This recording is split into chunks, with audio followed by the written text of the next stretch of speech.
కురుక్షేత్ర కథనరంగం చావుకేకలకై ఎదురు చూస్తోంది. ఒక వంశం, రెండు వర్గాలు, లక్షలాది ప్రాణాలు సై అంటే సయ్యని సమరానికి సిద్ధమయ్యాయి. ఒక్కడు తప్ప. అతడు కుంతి పుత్రుడు, పాండవ మధ్యముడు.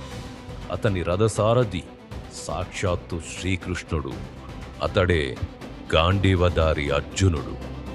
యుద్ధానికి ముందు ఆయనలో కలిగిన భావోద్వేగం, ఆయన కురిపించిన ప్రశ్నల వర్షం మానవాళికి మనుగడ నేర్పే గీతోపదేశానికి కారణమయ్యింది. ఈరోజు మన ముందు శ్రీకృష్ణుడు బోధించిన భగవద్గీతగా నిలిచింది.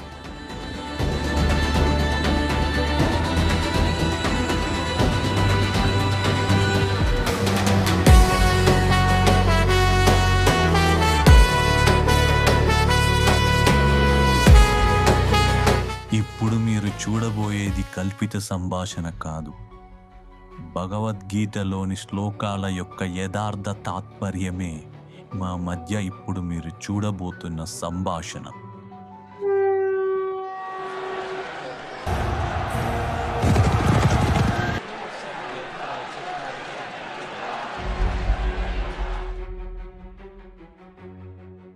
ఓ మధుసూదన,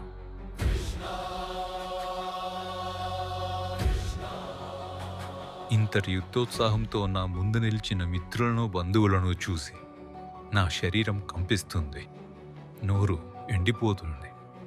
గాంధీ వదనస్సు నా చేతి నుండి జారిపోతున్నది, నా చర్మము మండిపోతున్నది. ఇప్పుడు నేను ఇక్కడ ఏమాత్రమూ నిలబడలేకపోతున్నాను. నన్ను నేనే మర్చిపోతున్నాను. నేను కేవలం దుష్ఫలితాలనే చూస్తున్నాను. ఈ యుద్ధంలో సొంత వారిని చంపడం ద్వారా ఏ విధంగా మేలు కలుగుతుందో నేను గ్రహించలేకపోతున్నాను. తదనంతరంగా వచ్చే విజయము గాని, రాజ్యము గాని, సుఖము గాని నాకు కావలసినవి కావు. కృష్ణ, మేము ఎవరి కొరకైతే రాజ్యమును, సుఖమును, చివరకు జీవితమును కోరుకుంటున్నామో వారే ఇప్పుడు ఈ యుద్ధరంగంలో నిలబడినప్పుడు వాటి వలన మాకు ఉపయోగమేమిటి? గురువులు, తండ్రులు, పుత్రులు, తాతలు, మేనమామలు, మామలు, మనుమలు, బావమర్దులు, ఇతర బంధువులు తమ ప్రాణాలను, ఆస్తులను త్యాగం చేయడానికి సిద్ధపడి నా ఎదుట నిలబడి నన్ను చంపగోరినప్పటికీ నేనెందుకు వారిని సంహరించాలి? ఈ దరిద్రి మాట అటుంచి ముల్లోకాలని పొందిన నేను వారితో యుద్ధం చేయడానికి సిద్ధంగా లేను.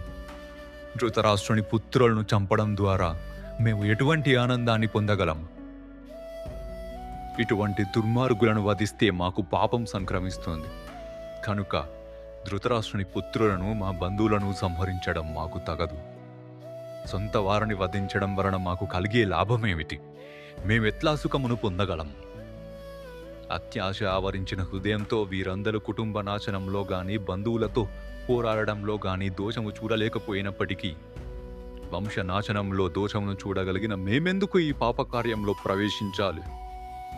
కులకక్ష కారణంగా శాశ్వతమైన వంశాచారము నశించిపోతుంది. ఆ విధంగా వంశంలో మిగిలిన వారు అధర్మపరులవుతారు.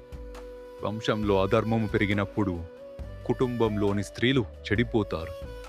అటువంటి కులస్త్రీ పతనము వలన అవాంఛనీయమైన సంతానము కలుగుతుంది.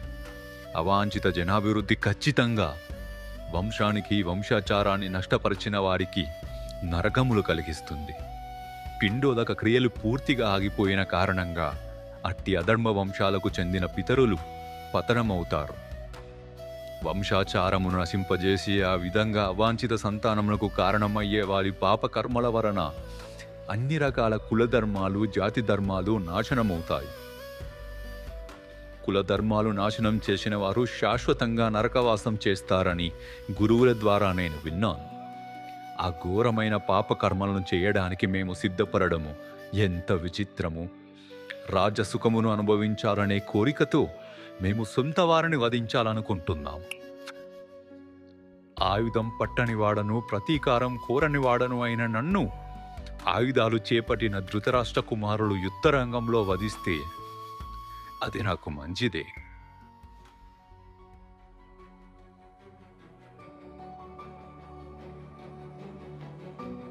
అర్జున, నీకు ఈ బలహీనతలు ఎక్కడి నుండి వచ్చాయి?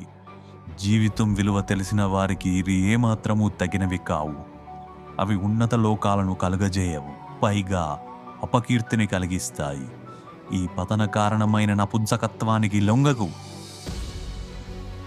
ఇది నీకు తగదు. ఇటువంటి హృదయ దౌర్బల్యమును విడిచిపెట్టి లెమ్ము.